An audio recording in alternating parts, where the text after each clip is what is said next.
So it sounds like many things are running very well in your operation, but if you could fix one thing about it right now, something that's been on the list for a long time, either it keeps getting pushed or you're not finding the perfect solution for it, what would it be? And that is something the entire industry is feeling right now. I talk to my counterparts. My wife happens to work for the Charleston Chamber of Commerce, so I have access to data that others might not. Since COVID, people are spending less. It's kind of an oxymoron. Everyone thought the opposite would happen. And what actually happened during COVID, those who had patio and outdoor spaces skyrocketed because there weren't many of them. And so we did really well during COVID. Coming out of COVID, everyone was so pent up and wanting to go out and be social and see people. We were the place to be. That's exactly who we are. And so for the few years leading out of COVID, we were having banner years. Now, we are still a very healthy, successful company, but what we're seeing across the industry is that those numbers are now probably stabilizing and coming back to a little bit more reality where people are now like, okay, I got it out of my system. Now I'm going to go out once or twice a week instead of 3 times or 4 times a week because I was so pent up and inside for so long. And so top line sales is something that we and the rest of the industry are trying to figure out. On top of that, we're at a perfect storm of a new generation that does not drink as much. Going out to a nightclub is not what they love to do.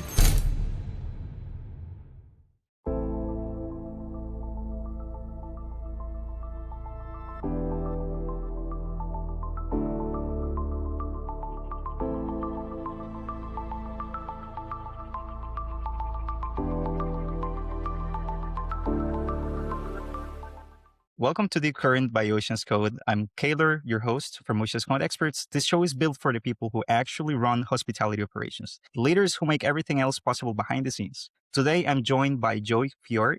He's the CEO at Republic Hospitality. And Joe, I hope I didn't butcher your last name there, but I'd love for you to introduce yourself, walk us through your background and what you're currently doing, but also what led you here. Absolutely. I'm happy to be here. My name's Joe Fiore. As you mentioned, I'm the CEO of Republic Hospitality, and my career has been quite unique, to say the least. I grew up in a family-owned business. I was the first of immigrant grandparents to have any type of grandchild go to college. And so I'm the first of roughly 47 family members to get an undergraduate degree and then move on to an advanced degree. I worked through my career in various industries, everything from printing to DJing to real estate. I became an entrepreneur. Had a couple stops along the way with nonprofits as my career pivoted, and I was able to fortunately take that path in life where I was able to help other people. And here I sit today with this wealth of knowledge and pivots, serving as the CEO of Republic Hospitality. With Republic Hospitality, we are a nightlife venue group. We have 6 locations, all located on the main corridor of King Street in Charleston, South Carolina. We range in everything from fine dining to nightclubs, honky tonks, sushi, and really everything in between. And we do that intentionally at a very high level. We are upscale and we drive our company through culture. And so a big part of what I do every day is not only help run these 6 incredible organizations and locations, but also to support the 200 employees that we have, along with helping the community in any way that I can. Excellent. Give our listeners more detail about the scale of your operation. What are the best performing venues or locations? Are there any that you're struggling with? Are there any that are newer? Just dive us a little deeper into what that currently looks like. Sure. Yeah. Of the 6 locations, they're all located within a 2-block radius of each other, which makes economies of scale excellent. Our flagship is called Republic Garden and Lounge. It's been around for over 13 years and has kind of been a cornerstone in the Charleston community. Just about everybody knows about it. And that 13-year-old establishment is doing better than it did on day one and continues to be a leader in the community and in the industry here in Charleston. We just opened 2 weeks ago our newest location called On Air, and it is a very unique location. The first floor is live music based on a honky tonk. And the second floor is the exact opposite. It's called On Air Studio, and that is house music. Um, in addition to that, there's a patio outside.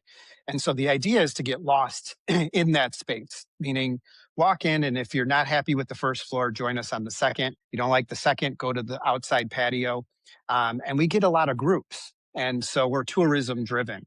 And so, if a bachelorette party, for example, walks into that location, the data tells us that if two of them don't like it, we lose the entire group. Let's say it was a group of 10. And the idea was to keep that group in house. On the flip side, we have our dining establishments, which ranges from fine dining. One of them is called Bourbon and Bubbles. Another is called Mesu, which focuses on Mexican and sushi. And then we also have Lamar Sporting Club.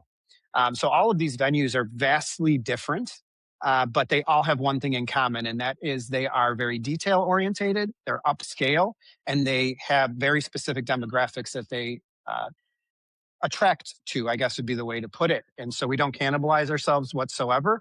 But if you're coming to a Republic hospitality venue, you know what to expect, and it's going to be of the highest caliber. That all sounds absolutely lovely, by the way. But let me present you with a scenario. Let's say we meet on a plane. I'm going to Charleston, and the first thing I ask you is, I'm starving. Where should I go? Right? It's my first experience. I'm trying to get out of you both what customer experience looks like for you, but also on a personal level, where do you take me? So we let the customer drive that experience. We engage in some pretty sophisticated marketing tactics, including geofencing, Google Ads. From the second somebody walks off an airplane, if you're visiting, you are greeted with an ad about Republic Hospitality with QR codes and about a 15-second video giving an overview of what we have to offer. The idea is to come and join us not just at one location, but at multiple locations of ours. And so if you're hungry for dinner and you're either Googling or you're texting or you're chat GPTing, where should I go in Charleston to eat? The customer can drive that experience by putting in a few specifics. So if you are with a group and you want a party atmosphere, you're going to be driven to Mesu. If you are looking for more fine dining, quiet, you're going to go to Bourbon and Bubbles, and everything in between. And so we really want the customer to drive that experience, but with one caveat that you're not just coming to one location. We know that if you come to one location and you spend 1 hour with us, your chances of spending 3 hours with us goes up about 80%.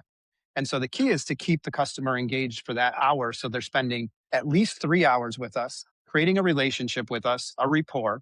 And then hopefully the server or the bartender has created such a relationship where they can say, hey, you're done here. Why don't I walk you down the street to our next location so you can do your next event here in Charleston? And we really go into that customer engagement piece where the customer drives the initial interaction. And then from there, we take them into our universe, so to speak. Well, you can definitely count that I'll try all of them out next time I'm in Charleston. I mean, those are going to be Of top of the course. list for me. Absolutely. So it's clear to me that you're very marketing savvy. And that they can come across as I was reading about you, and I noticed that you do have a marketing and sales background. But tell me about today. What does your week typically look like today? It's a very loaded question. My weeks, my days, my hours never look the same. My calendar adjusts minute to minute. My days generally run from 6 a.m. until 6 p.m. And then, if necessary, I'm back at it again roughly at 8 p.m. until whatever time I need to be there. So um, it's more about compartmentalization. And so most people think that I'm sitting in a bar all the time. And it's quite the opposite. That's actually the luxury I wish I could have, sitting there and enjoying my time with my guests and staff more than I do now. But my days typically an office day during the day. So I'm dealing with insurance. I'm dealing with lawmakers. I'm dealing with um, attorneys. I'm dealing with a leaky roof in one location and possibly a menu change in another. And so my days never look the same. I do have to have a vast array of experience and be willing to touch just about anything in a given day because so many things are thrown at me.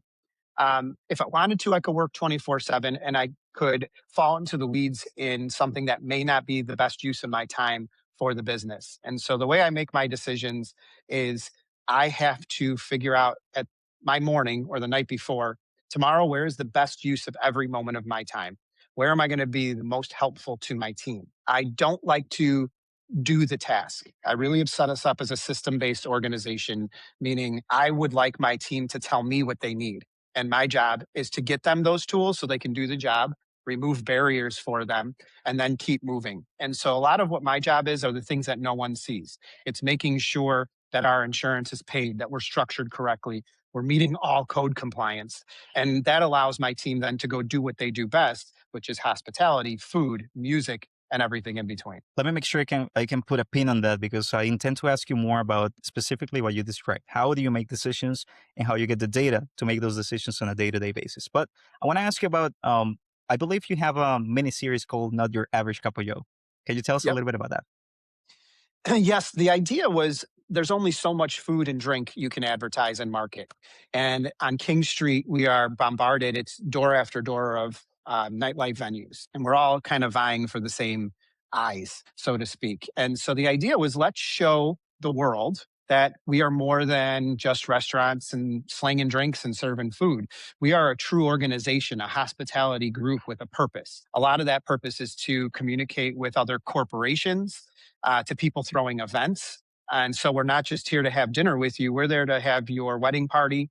We're there to have your corporate functions. We're there to have a nonprofit ticketed event. And so I wanted people to see me and know that there is a head on this monster and that the head is pointed in the right direction. And we're more than just one trick pony that serves a couple drinks and then sends you on your way. We run like a true organization that supports its staff, supports its community, has missions, has pillars.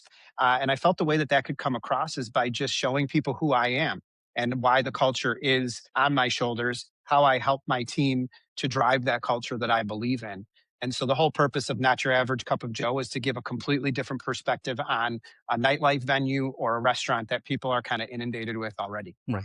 As you were describing your week to week kind of routine, if you can even call it that, you did mention a lot of people believe that you're sitting at the bar chilling out, right? Which clearly is not the case. But what is the hardest part of your job, at least right now, that someone from outside the industry wouldn't appreciate or maybe even know about? The hardest part of my day is making sure that the details are taken care of. And I believe this is probably going to be the case in most industries. I talk about it in the Not Your Average Cup of Joe series is people are generally pretty good at the first 90%, the preparation, the planning, getting to the execution. The hardest part is then forcing and helping your team to finish that last 10%. I've heard it said before, and I say it often, the last 10% is just as time consuming and just as hard as the first 90. And so when you want to take that break and take that breath and say, okay, the night is here, we don't have to do anything, we're ready, it's quite the opposite. That's when you really got to turn it on and say, okay, now the planning is done, now the execution must happen. And we have to pick up that straw that's on the floor. We have to listen for the customer's indication that they are looking for something a little bit different. And so that last 10% is the hardest thing I deal with because when you're dealing in this industry, you're dealing with some lifetime employees. You have your general managers, your lifetime bartenders, but you're also dealing with some transactional employees who are college, they're barbacks, they're learning the industry, they're here for a short time. And what makes them tick? How do you get the most out of them? And so the hardest thing I deal with is finding out what is your why. I ask people constantly, why are you here? And let me help you to achieve that why. Are you here because you want to learn? If I hear that you're just here to have a paycheck, we're on the wrong page immediately, and it's probably time for you to move on. The paycheck will come. I want you to be a better person once you leave for the night or for the career that you have ahead of you. Gotcha. So let me go back to that topic that I wanted to put a pin on. You're managing 6 venues essentially. So when you're trying to understand how everything is performing across the group, what does that look like? Do you have a consolidated view? Are you pulling from each property as a separate silo? It more on the topic of data, how you make decisions, because I imagine that piece is pretty important. Yeah, I talk a lot about this topic. Most people will default to a CRM. You hear that almost get thrown around too much. I happen to also be a professor at the College of Charleston. I teach entrepreneurship and how to use AI as an entrepreneur. My personal belief, and I know there'll be some pushback on this, especially from those in the CRM world, is that CRM is no longer what it used to be. With AI and the use of AI tools, the CRM systems are becoming obsolete, in my opinion. And the reason I say that is because the CRM is only as good as the data you put into it. And so, what I found in the hospitality and restaurant and bar industry is if I tried to put a CRM in place for my team, which would be very difficult to do with 6 vastly different locations, it's only as good as the data going into it. And so my first hurdle is finding out where my POS system is pulling the data from, having our spreadsheets, having our Microsoft Teams, having all the different places where our data is stored and getting it into a CRM. Rather than do that, what I've done is structured my team so that we are using AI tools and using AI to our advantage, using our POS systems and skipping the CRM part. And so, what I've taught my team to do is to utilize all of the data we have from the already existing systems, Open Table, where you book reservations, Union, where our POS system sits, having them all talk to each other, skipping the CRM part, and then having it spit out data using AI tools such as ChatGPT, Copilot, whatever the preference is. And so I'm a data heavy person. And so I'm constantly evaluating by the minute, by the hour, by the day, by year over year comparisons. What did our customers do with us? Last year at this time? How did they spend differently with us? Let's go to Open Table and take a look at how many times they visited us. What is the share of wallet we're getting out of them? If I wasted, I'm not, and I should use that word lightly, it wouldn't be wasted, but if I invested my time into taking all that data, putting it into a CRM just so it can spit back out to me what I want, I truly don't believe it's a good use of my time. Instead, I use APIs to connect all of my different platforms that are necessary to run my venues. I then lean on AI, creating GPTs, creating projects, and dumping all the data there, and then asking it questions as if it's a assistant of mine. And we have become exponentially faster because of it. We even have gone as far as at our restaurants, it is the entire phone system is run by an AI agent. Now, 70% of our phone calls are completely handled by AI. They can book reservations, change reservations, answer questions about the menu. The 30% that make it to a person are the 30% that should be going to a person. And I never want to lose that. I want to make sure we're always talking to people face to face, voice to voice. But those 70% of calls that can easily be handled that otherwise used to eat up my host and hostesses' times, now that goes away and we can focus on strategy. So that's kind of a long winded answer on how I approach it all. And I know I'm different and probably on the forefront of a learning curve on what's going to happen with AI and CRM systems. But I just don't think the CRM and its last 20-year evolution is what it's going to be in the next 20 years. That is remarkable. Do you believe that you're kind of at the end? Well, it sounds like you're not. Like, it sounds like you're still learning and finding ways to make this even more efficient, even more connected.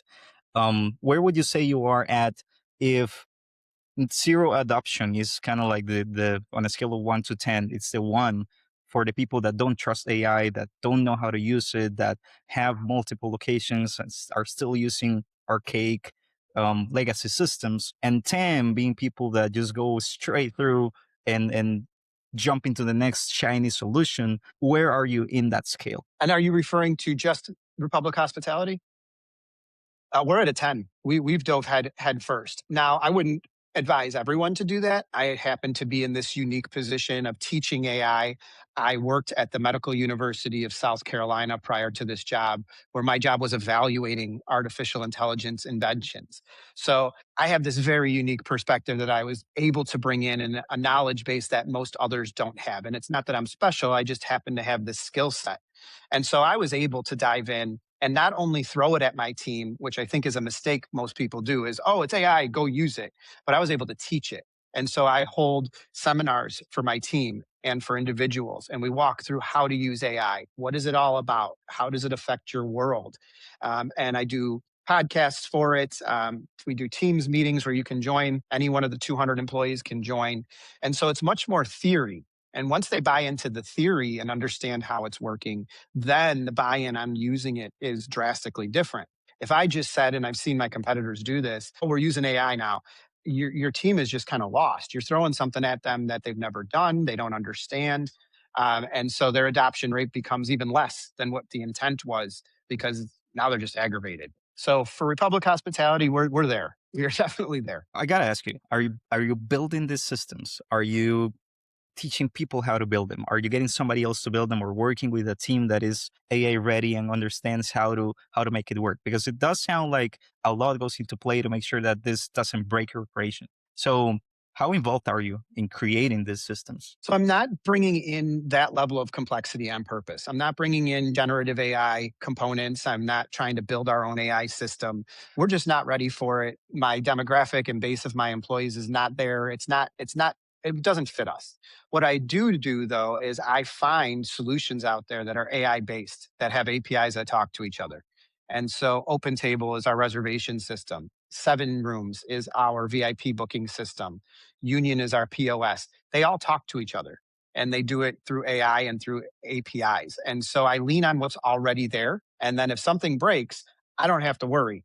I go to my vendor and I say, this piece isn't working, and it's on them to take care of. And so what's basically happening is we are leaning on our partners, our vendors heavily, those that I believe in, that are using AI already, and then allowing everything to speak to each other. Mhm. That makes perfect sense. So, through all of the systems that are interconnected, let's talk about one specific point. Kind of take a 10-foot plunge into the water here. What does your operation handle returning guests specifically or returning regulars? Do you know who your best ones are, what they prefer when they last visited?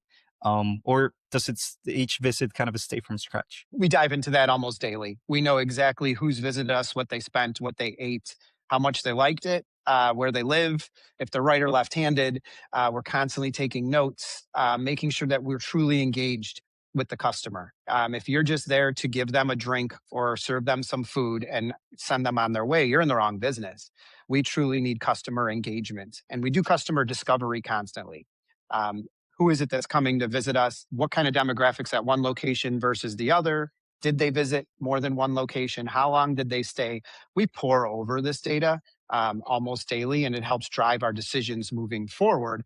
Uh, and it's never stagnant. What's happening today is very different than what happened yesterday versus what happened a year ago, and definitely what happened during COVID. So we have to evolve and understand who our customers are and what they want moving forward, even more than what they did in the past. Absolutely. So let's take another 10 foot down, dive a little deeper. F&B, the F&B piece is really interesting to me. And because I think you're going to be uniquely positioned to answer this, there's a big gap between what operators typically know is happening and what they can actually see in real time. Because not everybody has such mature systems. So, how do you personally manage inventory and ordering, for example? Is there a system? Is it largely the chef's judgment or the historical feed or customer preferences? How do you deal with that? I have one of the best luxuries of anybody I talk to in my industry, and I talk to my counterparts regularly. I have one of the best backup houses and executive chefs that I've ever met. uh, 9 out of 10 times, the problems that someone in my seat is dealing with is back of house. It's just historically always the problem. I walked into one of the most beautiful scenarios ever with our executive chef and his team, where they have it down to a science. It is probably our strongest point. You can tell by reviews, you can tell by returning customers, you can tell by the smiles on people's faces when they're eating and absorbing the food. And I'm a customer myself. I visit all six locations. I come in as a customer very often. I book the same way that everyone else does. I pay the same way everyone else does. And so I feel it also. So in my case, I hire adults to do adult work. And if you just hire the cheapest version or a version of an executive chef that you can control all the time, I think you're doing yourself a disservice. And so our executive chef has full control over back of house. Now, I do have a strong leadership team that most other restaurants don't have. I have a full leadership team. I have an operations director, a sales and marketing and business development director, an administrations director. And so they help me and help Chef to push things along. But that is Chef's world. And I stay out of it unless he needs a barrier removed. We watch the numbers every single month. We know what we're spending down to the penny. We know what we spent on a line item in 2025 compared to 2026. And so I'm always reviewing the numbers. It's not like I'm letting it go and do whatever it wants, but I can say I have an adult doing an adult's job and doing it extremely well. Let me throw your curveball. It is wonderful that you have such talented staff to count on. I think that's key to any operation in hospitality. So again, this is going to be a bit of a curveball, but do you ever worry? Like, do you ever worry at night that you're over reliant on this person's availability, for example? Because God forbid, right? Let's say tomorrow, they have to take a 3 month leave. Are you confident that you can rely on your back end systems to support it with minimal disruption? Or is that something that's still a pain for you? No, that's more of I can tell how long someone's been in a leadership role based on that question and how they answer it. Those who have only been in the role for a short period of time or a little bit less mature in a leadership role, they don't have what I call redundancy in systems. Um, our operation is completely based on redundancy in systems. So whether I'm gone, the chef is gone, my director of sales is gone, someone has a baby, somebody gets sick, somebody gets hit by a bus, our operation runs without fail. Now, it's not perfect, but we have so much redundancy and we're built as such a system that one person cannot break the system. And if you're not there, you have a backup or someone else knows how to do your job. Um, if I'm not there to file a report, the report can be done by my operations director, and three other people can fill in the gaps for the meetings I had that day.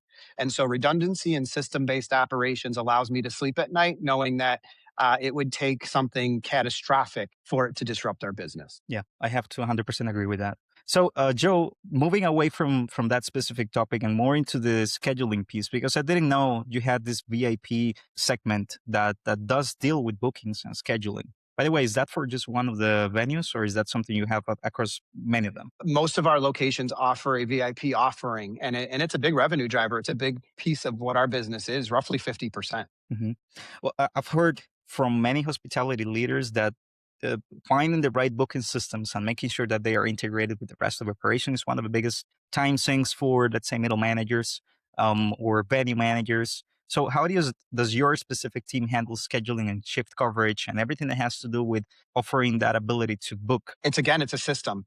And so we have main systems that we use that are incorporated into our website.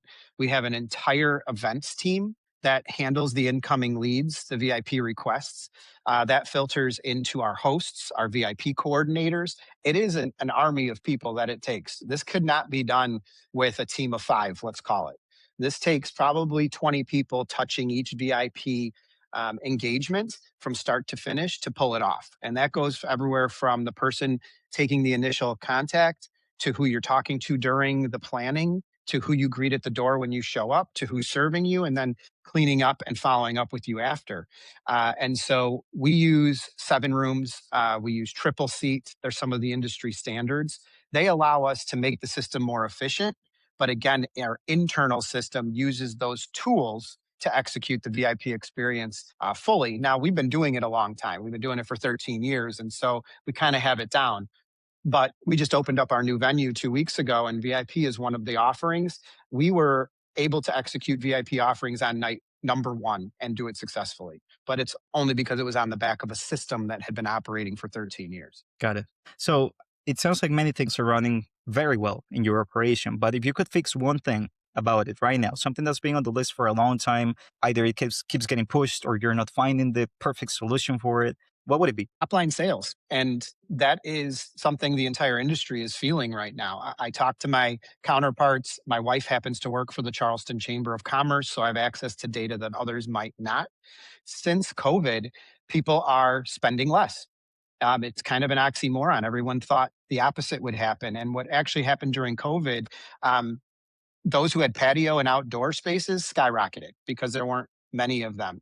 And so we did really well during COVID. Coming out of COVID, everyone was so pent up and wanting to go out and be social and see people. We were the place to be. That's exactly who we are. And so for the few years leading out of COVID, we were having banner years. Now we are still a very healthy, successful company, but what we're seeing on across the industry is that those numbers are now probably stabilizing and coming back to a little bit more reality where people are now like, okay, I got it out of my system. Now I'm going to go out once or twice a week instead of three times or four times a week because um, I was so pent up and inside for so long. And so top line sales is something that we and the rest of the industry are trying to figure out. On top of that, we're at a perfect storm of a new generation that does not drink as much. Going out to a nightclub is not what they love to do. People are coming to restaurants now for pictures and not the food. Some of them are looking for the bathrooms and having pretty bathrooms as opposed to having perfect food. So things are changing. That is for sure. The way people go out, the way people interact, um, everything is changing, and we're coming off of a global crisis that flipped us all on our head. So the bottom line, and no pun intended, is that our top line and bottom line sales are always a concern, and we're consistently seeing shrinkage across the industry, and not in a horrifying way, but it's a real pain. Now, the other thing that keeps me up at night is in South Carolina, there was some tort reform law that occurred, and it caused insurance rates to go up for our industry nearly 300% on average. We saw 17 of our competitors shut their doors. Some had been in business for 40 plus years.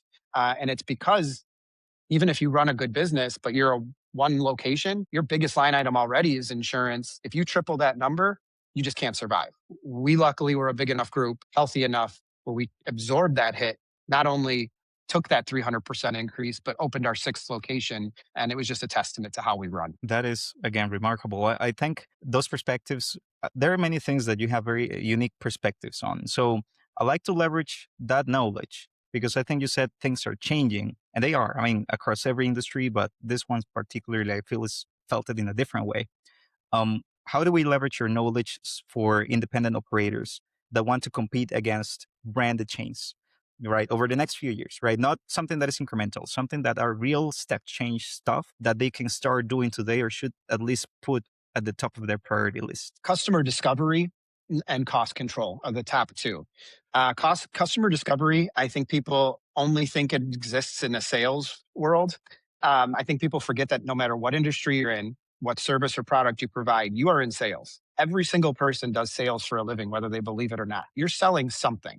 You're selling your law firm, you're selling a piece of food, you're selling a car, you're selling yourself. And so customer discovery is key. Understanding who is it, what do they want, how much of it do they want, and why are they buying it? And so few people, they try and skip that part. You should have interviewed or understood your customer so much that if somebody walks into our front doors of one of our locations and I ask them a series of questions about why they're here and what they want to spend, I should be about 90% accurate in answering the questions for them before anything comes out of their mouth because I've done enough customer discovery. Fixed cost is the other side of that. Too many operators think, oh, I got money, I'm going to spend it. The checking account has $100 in it, I'm going to spend 110. Quite the opposite should be happening. You should have extreme cost controls. You should understand where every penny is going. You should understand how to control costs. And let's say another catastrophic event like COVID happens. You should have a disaster recovery plan where you can push a button and say, okay, we're in disaster recovery. We're now cutting these 5 line items. We've already discussed how that's going to happen. We already know we can keep operating without these 5 line items. Although they're nice to haves, they're not operationally dependent. And I think way too many operators just skip that part and don't know where they're going to turn if they needed to cut costs. Mhm. That's an actually excellent segue for my next question, Joe. This is a bit of a double-edged one. What is the one decision, probably difficult to pick, but what is the one decision that you made in the last year about how your operation runs, a vendor you brought in, process you changed, maybe even opening that venue that you consider a real win? The edge of that is there one decision you would take back? No, and I'll answer that. I don't make decisions in a way where I'm ever going to regret what the decision was. I make data-driven decisions that are best for me and the company at that moment in time. Now, looking back, hindsight's always 2020, and I'm sure I could go point to things that I wish would have gone in a different way. But I have no decisions that I've made that I look back on and say, man, I wish I didn't make that decision or that was a bad decision. There were no bad decisions in my career at this location. When I was younger, I had plenty of them because I was trying to get success too fast. The fastest way anywhere is slow. And in my past, I made decisions too quickly, and I could probably point to 50 different experiences where I should have done something different. Now, when I came into this role, something that I brought in that I know was a positive was supporting the employees culturally. And I'm not saying that previous leadership did not do this, but I made it a point to understand every single person's why. I shake every person's hand every night. I know where they go to school. I know their favorite color. I know what they like to eat. I know what they like to drink. And I want that personal relationship with my employees to every extent possible because they're the ones touching the customer. If I only focus on strategy and insurance, um, I'm missing out on the most important part. My bartenders, my servers, my dishwashers, they know my customers better than I do. They know them personally. And so, one thing that I did implement here is that everyone is going to be heard, everyone is going to have transparency, and everyone has access to me. And so, that is one thing that I am proud of that has definitely shifted the culture here. On that specific note, this week's, I think it was Monday's episode of Not Your Average Cup of Joe, you discussed that, right? You discussed after a busy weekend, how do you deal with the exhaustion that comes from it? How everybody is burned out and you still need to keep them energized. And you are talking about having a personal level connection with basically what is 200 people in your operation, as per what you've told me. How do you keep it personal at that level and at that scale? I think it's not something that most people can learn. That's innate in me. I love people. I like talking to people. I love understanding people. I'm good at talking to people. And so for me, it's being in the weeds with them. The weekend you're describing is called the Cooper Bridge Run here in Charleston. It's our highest volume weekend easily. People come from all over the world to run the Cooper Bridge, which is in Charleston, and it brings in hundreds of thousands of people. We served roughly 17,000 customers over last weekend, and most of us were working 12 to 18-hour shifts, including myself. I bar backed for 2 hours that day to understand one of our new venues, how a bar back would feel. I picked up garbage. But I've always kind of built that way. I don't do it because I want anybody to say, "Oh, look what he did." I'm built that way. If I see something, I'm going to get up on a ladder and I'm going to fix it. I love doing it. I almost annoy my employees by doing it sometimes.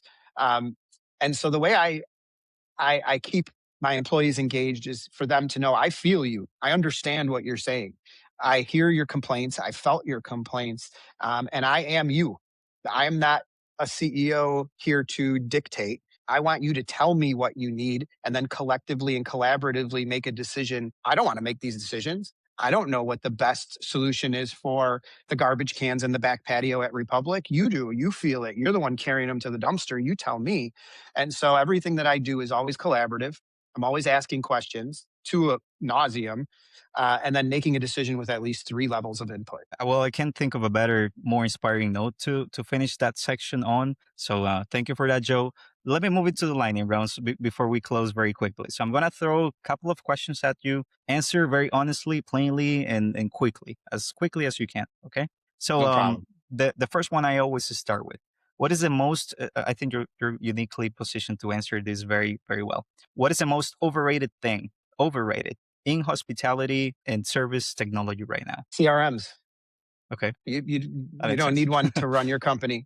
You can run your company without a CRM, and probably should if you're in the hospitality industry. And that's going to get a lot of pushback. Okay. Yeah, that's a controversial one for sure. So what is the one system that your operation could not run without? Our POS system.